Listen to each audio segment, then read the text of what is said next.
देखो बेटा, ये क्वेश्चन आपके आईआईटी जैम में पूछा गया इस बार 2025 में।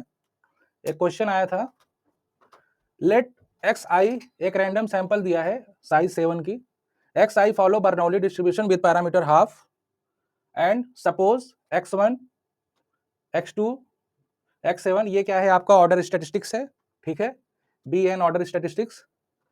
फिर कह रहा find the value of probability of order statistics, जो सेकंड स्मॉलेस्ट जो ऑर्डर स्टैटिस्टिक्स है उसकी वैल्यू ग्रेटर देन हाफ हो, इसकी क्या प्रोबेबिलिटी होगी, ठीक है ना।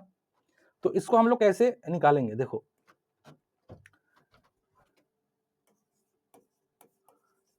इसका मतलब क्या है ये समझते हैं, है ना। देखो आपको तो दिया ही हुआ है X I follow Bernoulli distribution with parameter half I equal to 1 2 dot dot dot 7, है ना। और हम ये जानते हैं कि बर्नौली जो डिस्ट्रीब्यूशन होता है बेटा, जो आपका इसका रैंडम वेरिएबल होता है, वो कितना वैल्यू लेता है, केवल 2 वैल्यू, है ना। तो ये आप या 0 लेगा विथ प्रोबेबिलिटी हाफ, क्योंकि यहाँ पे हाफ दी है, 1 लेगा प्रोबेबिलिटी हाफ, ठीक है। अब इसका मतलब समझो, probability of second smallest order statistics x2 greater than half, इसका क्या मतलब है, देखो x2 की वैल्यू ग्रेटर देन हाफ तभी आएगा जब ये क्या लेगा 1, ठीक। अगर ये देखो x2 हमारा ऑर्डर स्टैटिस्टिक्स भले है, लेकिन इसकी वैल्यू जो है ले कितना लेगा, चाहे 0 लेगा या 1 लेगा, है ना।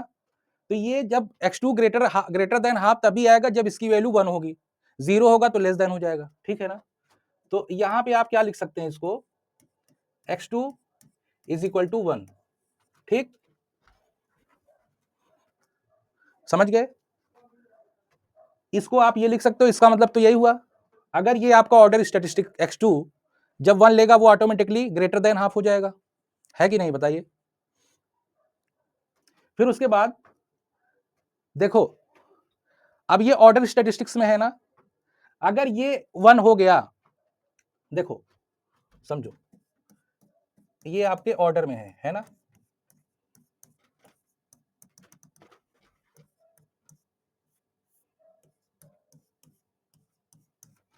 अगर देखो, अगर x2 हमारा 1 हो गया और इसके बाद x3 x dot dot dot x7 ये क्या है, x2 से ग्रेटर है या इक्वल, तो मजबूरी में इन सभी को क्या होना पड़ेगा, 1।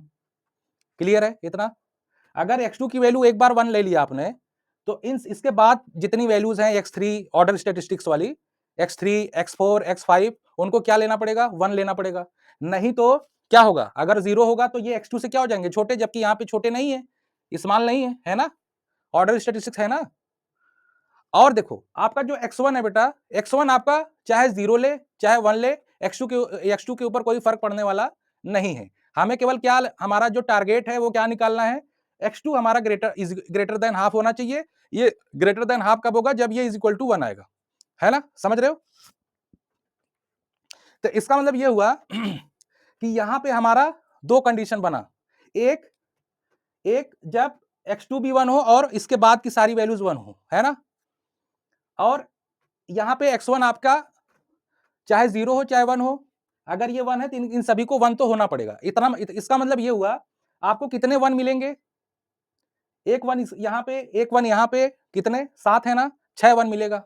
इसका मतलब ये है इन जो आपके 6 आपके यहां पे ऑर्डर स्टैटिस्टिक्स आएंगे, इनके कितने 1 होने चाहिए, मिला के 6, तभी ये आपका होगा प्रोबेबिलिटी, है ना, ग्रेटर देन हाफ या x2 इज इक्वल टू 1। और एक कंडीशन क्या बनेगा, मान लो ये भी 1 हो गया, अगर ये भी 1 हो गया तो x2 तो हमारा 1 है ही, तो इसका मतलब ये हुआ एक बारी 6 बार 1 आया और एक बारी 7 बार 1 आया, है ना, समझ गए। तो इसको हम कैसे लिखेंगे, देखो अपनी probability x2 is equal to 1, इसको हम कैसे लिखेंगे, जैसे मान लो अगर हमें सेंटेंस बनाना हुआ प्रोबेबिलिटी, तो कैसे इसको लिखेंगे, लिखेंगे at least at least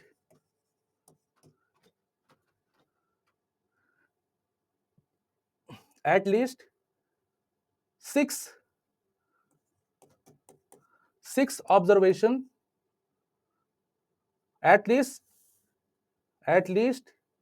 6 out of x1 x2 dot dot x1 क्या होना चाहिए, शुड बी 1 ना, at least 6 out of x1 x2 dot dot x7, इनमें से जो 6 वेरिएबल हैं उनकी वैल्यू क्या होनी चाहिए, 1 होनी चाहिए, 6 है कि नहीं। देखो ऑर्डर ऑर्डर स्टैटिस्टिक्स में जो आपका x1 x2 dot dot x7 x, देखो पहले ये समझ लो, ये जो ऑर्डर स्टैटिस्टिक्स है यहां पे कुछ भी आ सकता है ना, हमको क्या पता कौन वैल्यू है, x1 है ये वाला x1 जो यहां से मिलता जिसमें ब्रैकेट नहीं लगा, तो यहां कुछ भी आ सकता है, हमें हमें तो इसके बारे में जानकारी है नहीं, है ना।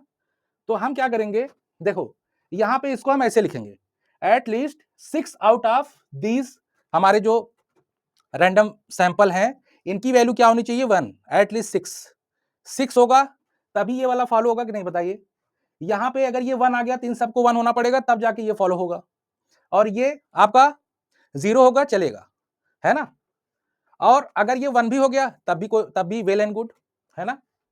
तो इसका मतलब ये हुआ, आप इसको कैसे लिख सकते हैं, देखो यहां पे कितने आपके एटलीस्ट 6 बोला है ना, तो आप क्या करो यहां पे ये आपका हो गया, तो इसको आप लिख सकते हैं इस तरीके से, exactly 6 out of x1 x2 dot dot dot x7 are 1, है ना। फिर क्या लिख सकते हैं, probability exactly 7 out of x1 x2 dot dot x7 are 1, समझ गए। देखो एग्जैक्टली 6 है, इसका मतलब ये है कि एक वैल्यू तो 0 आ रही है, एक वैल्यू 0 ले रहा है, बाकी की 6 कितने आ रहे हैं, 1, और इसमें सभी 1, है ना।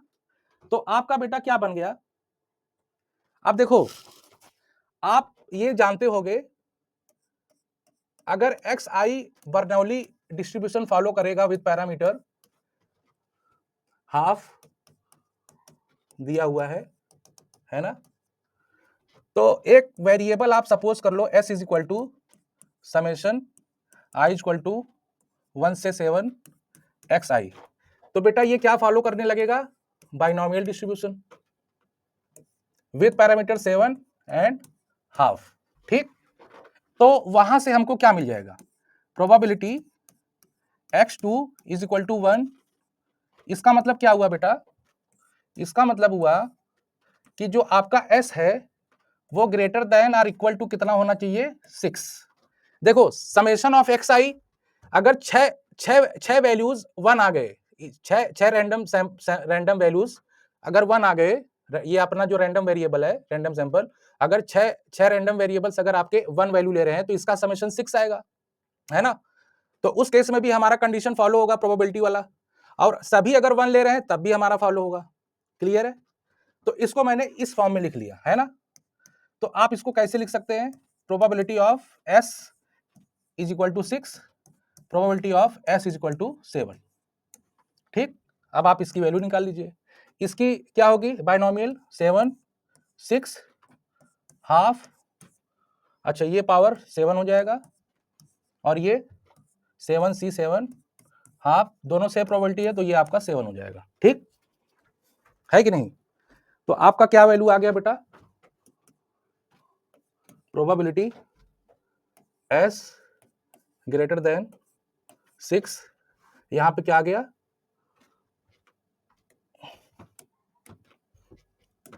यहां पे क्या आ गया, इसकी वैल्यू क्या आ जाएगी, 7 बाई 128, और ये आपकी आ जाएगी 7C7 मतलब 1, ये आपकी आ जाएगी 128। ठीक, तो ये कितना हो गया बेटा 8/128, इसको सॉल्व करोगे कितना आ जाएगा 1/16। तो आपका probability of x2 greater than half is equal to probability of s greater than 6, क्या आ गया बच्चों 1/16। तो हमने क्या लाया, हमारा आंसर क्या हो गया, probability x2 greater than half is equal to 1/16, यही हमारा आंसर हो गया, है ना। बढ़िया क्वेश्चन था, ठीक है। चलो कल मिलते हैं दूसरे क्वेश्चन के साथ।